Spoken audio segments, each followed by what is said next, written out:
You didn't fall for her. You fell into an ancient pattern your psyche knows by heart, the kind of longing that burns brighter because it's impossible. Like fruit hanging just out of reach, the unattainable seems sweeter, simply because you cannot touch it. There's a peculiar cruelty in desire. It aims itself at the very thing we cannot hold. You know this ache. Lying awake, replaying conversations that never happened, imagining her face, as if it held the secret to your own wholeness. The shame of wondering why your body, your mind, your very spirit feel hijacked by someone who isn't even yours to claim. You are not alone in that. For many men, this is the story they carry in silence. The obsession with the one they cannot have. A wound dressed up as destiny. Jung once said that what we deny within ourselves returns to us as fate. The figure of the unreachable woman is not just a romantic tragedy. It is an archetype, a mirror of inner exile. She becomes the projection screen for everything you feel is missing in yourself. And so the soul chases what it cannot hold, believing that if it could only possess her, it would finally come home. Our culture glamorizes this hunger. From the doomed love of Tristan and Isolde, to Gatsby reaching forever toward Daisy's green light, to the endless cycle of celebrity obsessions, society tells us that the unattainable is the highest form of passion.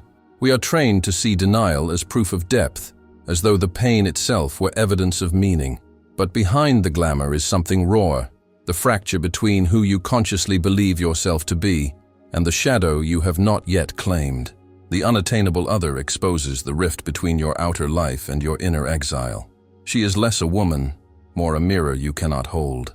The first question, then, is not why her, but what part of me have I abandoned? Is the ache really about her? Or is it about the qualities in yourself you've disowned, disallowed, or buried so deep that they can only return wearing someone else's face? Before we chase answers, let's sit with that tension. The one you can't have is not a punishment. She is a message, a cipher. And in decoding her, you may find that what you're really longing for is not her embrace, but your own. Projection as possession, why you see the divine in the wrong person. When Jung wrote about the anima and animus, he wasn't describing a romantic fantasy. He was describing the way the psyche projects its unlived qualities onto others. The unavailable woman often becomes the canvas for that projection. She seems radiant, magnetic, almost divine. But what you're really seeing is a part of yourself, exiled to her face because you have not yet learned to carry it in your own. The wound here is simple and devastating. What you have not embodied, you see in her. The kindness you repress, the wildness you suppress, the tenderness you believe you don't deserve, all of it lands on her. She becomes the vessel for qualities you've lost contact with. She glows because she is holding your light. Neuroscience tells us something that dovetails with Jung. The brain rewards longing more than fulfillment. Dopamine spikes not when you receive, but when you anticipate. The chemical loop of desire thrives on distance. This is why you can feel intoxicated by her absence, why your body trembles at a text that never comes, why silence feels like a storm. The obsession is not about her. It's about the addictive loop of anticipation that keeps you circling, desperate for the next hit of imagined closeness. Think of Gatsby. He built an empire of illusion to pursue Daisy, but Daisy herself was not the point. She was a projection of his lost dream, a mirage of the boy he once was and the man he wished to be. She was less a woman and more a symbol, and in loving her, he was really chasing his own vanished self. So too with the one you cannot have. She stands as a mirror of the unlived life within you, not a partner who could actually walk beside you. The obsession begins to shift when you start to separate projection from reality. One way to begin is by journaling, slowly, without judgment. Write 2 columns. In the first, list what you imagine about her, the qualities, the tenderness, the fire. In the second, list only what she has actually shown you in real behavior. Often you'll notice that the first list is radiant and overflowing, while the second is sparse. The distance between those columns is the measure of your projection. That distance is painful to see, but it is also liberating, because it means the power never belonged to her. The energy you've been chasing is your own life force, reflected back through a distorted lens. And the invitation is not to possess her, but to reclaim what is already yours. So ask quietly, What is it that I keep giving away to her face instead of carrying in my own? What is the part of me I've been willing to starve just to see it sparkle in someone else's eyes? Trauma bonds in disguise when rejection feels like home. Attraction is rarely neutral. It often carries the fingerprints of your earliest bonds. If your childhood was marked by neglect, inconsistency, or a love that came and went like weather, the nervous system learned to call that chaos home. Later, when you meet someone distant or unavailable, the body reacts with a strange recognition. The ache of rejection doesn't just hurt, it feels familiar. And because it feels familiar, the psyche confuses it with destiny. Freud named this cycle repetition compulsion, the unconscious drive to replay unresolved wounds, as though repetition itself could lead to repair. Modern attachment theory echoes this. The anxious, preoccupied style gravitates toward the avoidant partner, chasing their withdrawal in the hope that persistence will finally earn safety. But every chase only reopens the wound. What was once a parent's silence becomes a lover's cold shoulder, and the nervous system lights up with the same panic, the same hunger, the same belief that love must be earned through suffering. This is why rejection can feel magnetic, not because it's good for you, but because it echoes something old. The unavailable partner is not simply a person. They are an echo chamber of memory. Their silence sounds like your father's distance. Their hot and cold texts mimic your mother's unpredictable care. What is traumatic becomes seductive because the psyche mistakes familiarity for fate. There is a way to interrupt this pattern. It begins not with a grand revelation, but with a quiet naming. First, notice the familiar feeling, the ache in the chest, the restless scrolling, the way you wait for a message that never comes. Second, trace that feeling back, not to her, but to where you first learned it. Perhaps it was the night your father came home silent, or the moment your mother praised you one day and withdrew the next. Third, when the urge rises to chase, breathe once and hold a boundary, however small. In that breath, you break the chain between memory and present. Men share this realization in small corners of the internet, confessing how they pursued women who never truly let them in. And again, they recognize the same truth. It wasn't really about her. It was about reliving the wounds of childhood in the hope that this time, finally, the ending would be different. The hope is understandable. The repetition is human. But the bond disguised as love is not a map forward. It is a loop backward. And seeing that clearly is the first sign of freedom, the Machiavellian lesson. Desire as a tool of control. Desire is never just about longing. It is also about power. When someone is unavailable, scarcity itself amplifies their value in your mind. The harder they are to reach, the more you convince yourself that they must hold something essential. What is rare feels sacred, but often that feeling is less about truth and more about the way the human psyche reacts to scarcity. Machiavelli observed that scarcity is a powerful tool of control. What is withheld becomes more desirable than what is freely offered. Modern neuroscience agrees. When your body senses scarcity, whether food, status, or affection, it releases stress hormones like cortisol. Those hormones sharpen focus, but they also fuel obsession. Your mind begins to loop, scanning for ways to secure what feels scarce, convinced that survival depends on it. This is why a woman's distance can feel intoxicating. The absence itself becomes the drug. Notice how quickly the ego joins in. The more unattainable she is, the more your mind inflates her symbolic value. She stops being a person with ordinary flaws and becomes a symbol of worth. To win her attention feels like proof of status.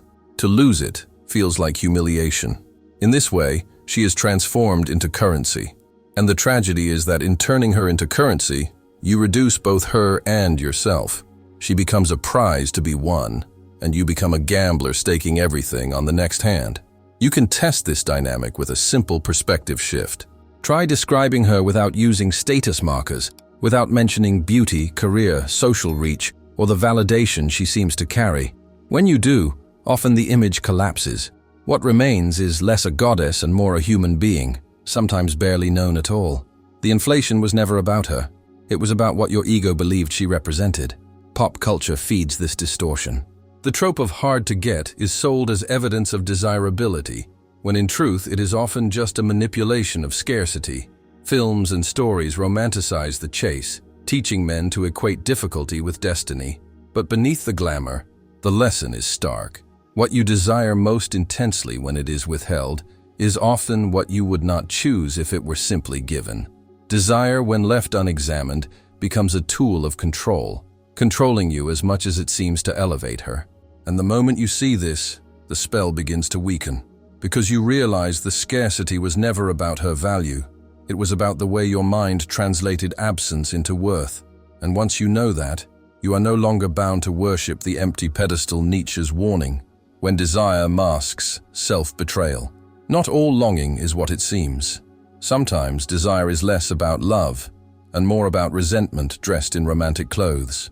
Nietzsche called this ressentiment, a subtle form of self-betrayal, where the energy that could build your life is instead tied up in fantasies of what you cannot have.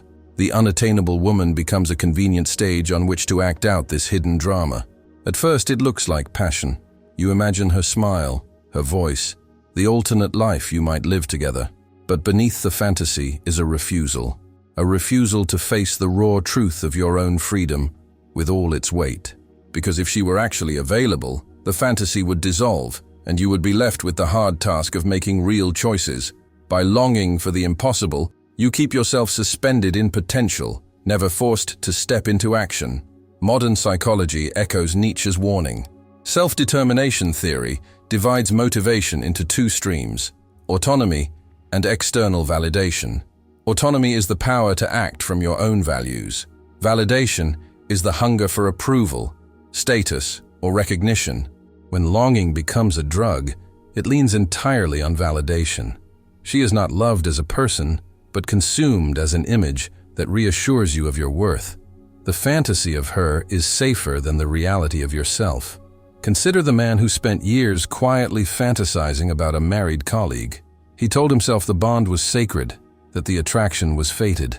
In truth, it was easier to indulge a dream than to risk rejection from women who might have been aligned with his life. The married woman was never truly available, and that was the point. His longing protected him from the responsibility of actually choosing. This is the paradox of desire as self-betrayal. It feels like devotion, but it functions as avoidance. It keeps you circling around what could be, so you never have to stand in what is. The ache of yearning disguises the relief of passivity. To stay in love with the unreachable is to keep your freedom on hold. There is a way to loosen this knot. Set aside 10 minutes a day for what might be called a responsibility audit. Sit with pen and paper and ask quietly, where in my life am I outsourcing freedom to fantasy? Where am I postponing action by hiding inside desire?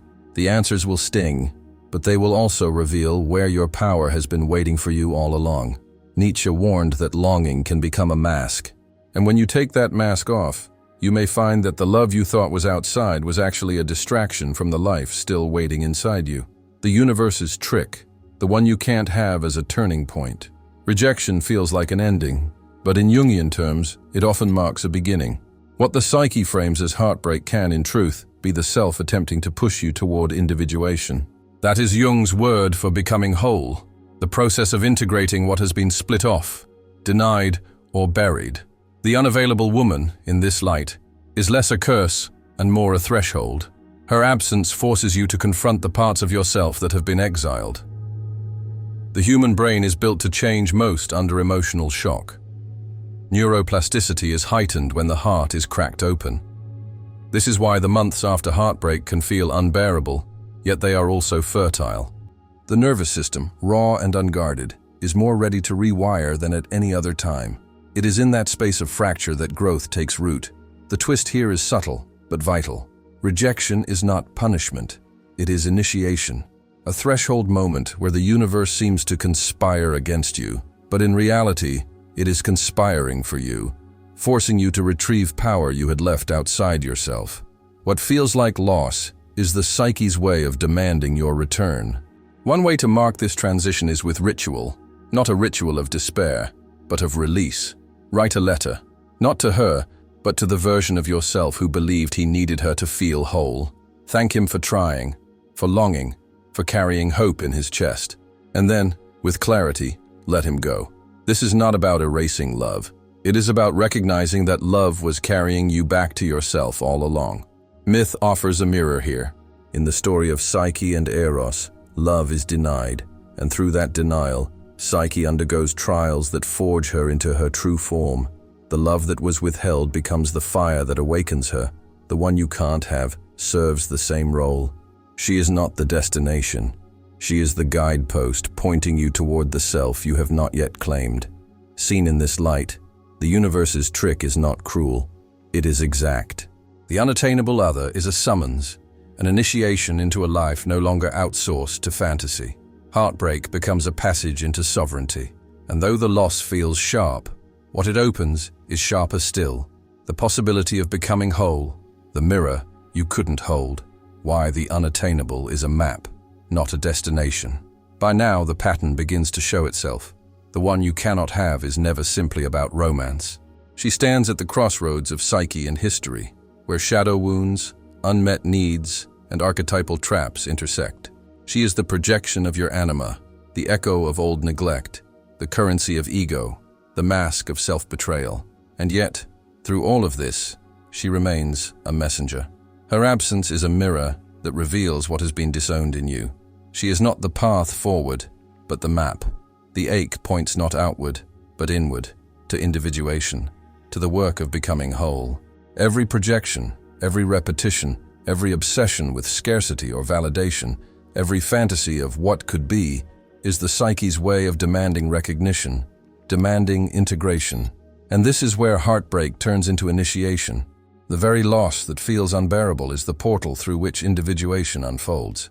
To integrate the anima is to reclaim tenderness, imagination, and depth without outsourcing them.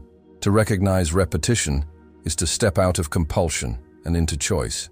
To see scarcity as illusion is to return to your own grounded worth. To unmask resentment is to stand before your freedom without excuse. The unattainable other was never meant to be kept. She was meant to be seen, and through her, to see yourself. The gift is not in winning her embrace, but in reclaiming the power you thought she carried for you. It is like chasing a star's reflection in water. The light is real, but you cannot scoop it into your hands. If you try, the surface only breaks. The only way to truly meet that light is to lift your eyes, not downward into fantasy, but upward into the source. So the question lingers, what part of yourself have you been chasing in another's face? And are you willing now to carry that light within, instead of waiting for someone else to hold it for you? If this brought clarity, share the reflection below. What pattern are you ready to retire? What version of yourself are you willing to release? These are not questions for me, but for you and for the community of men walking this same difficult road. The one you can't have was never the end of your story. She was the beginning of a deeper one, the story of your return to yourself.